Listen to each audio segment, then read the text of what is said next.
where we get the terms Upper Springs and Nether Springs is from the scriptures, which are it crosses over. It's between Joshua and Judges, and it's the story of Caleb's daughter, and when her cousin decides to, either by accident or deliberately, win her by capturing a particular city, whoever captures that city is going to get Caleb's daughter, and her name is Axa. And it says she got up off her ass and went to her father and asked from him a favour, and said, "You've given us this land, this dark land, this dry land, but will you also give me springs that I might water this land?" And her father gave her the upper and the nether springs.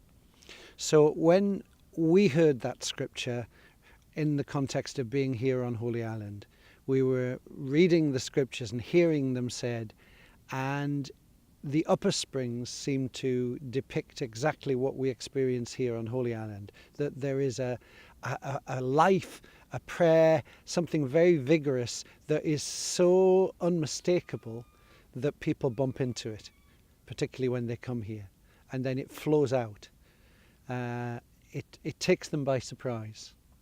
But the Nether Springs is also in that same land, and further south, slightly further south, and that is another outlet of the same springs, but perhaps they're deeper. They need to be dug for. They need to be discovered. And so that was a nice image to talk about what it would mean to find a home for community that could be a place where people could come, spend time, and discover that same spirituality in a more still way. So that story of Upper Springs and Nether Springs, how does that relate to Northumbria community as we now have it, worldwide, certainly across the whole UK and dotted around the world? Is Upper Springs just a historic fact, or has it any resonance or relevance to the wide community as it is? Well, first of all, it has a geographical application for us in terms of Holy Island, Lindisfarne being Upper Springs, and other places around the area being places that you can tap into that have that kind of more subtle sense of quiet and spirituality. And Cuthbert's Cave would be one place where you would definitely get that feel. Another place would have been Old Buick, the chapel, and then the Pustinia there. And another would be Nether Springs. I mean, literally, that we had looked for our mother house to be a place which could access those same things. And we literally, when we moved into Hetton Hall, had a situation where we were told that it had a private water supply, but that it probably wasn't going to be adequate for the number of people that were coming. And while they were preparing for us to take the property on, they actually hit another spring, so it literally became the place of the Nether Springs. But even that is still an analogy. Let's do some contrasts. So you've got Holy Island, you've got other more hidden access points where you would tap into this same spirituality because they fed from the same source. But you've also got Aidan and you've got Cuthbert, and you look at the flavour of the two men and what they brought. Obviously, it was the same work they were engaged in, but their approach was so different.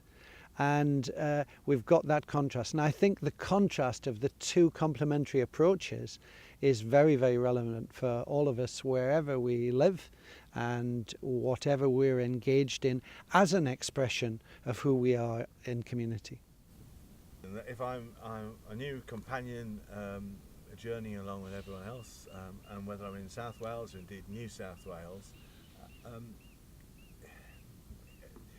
does Upper Springs still hold any relevance? Is it a place I should be aware of, indeed important, or have we moved on from that, and I sort of developed a spirituality that is Northumbria community based, but actually Upper Springs and Nether Springs become sort of a historical story that I'm not going to travel to from Australia or from...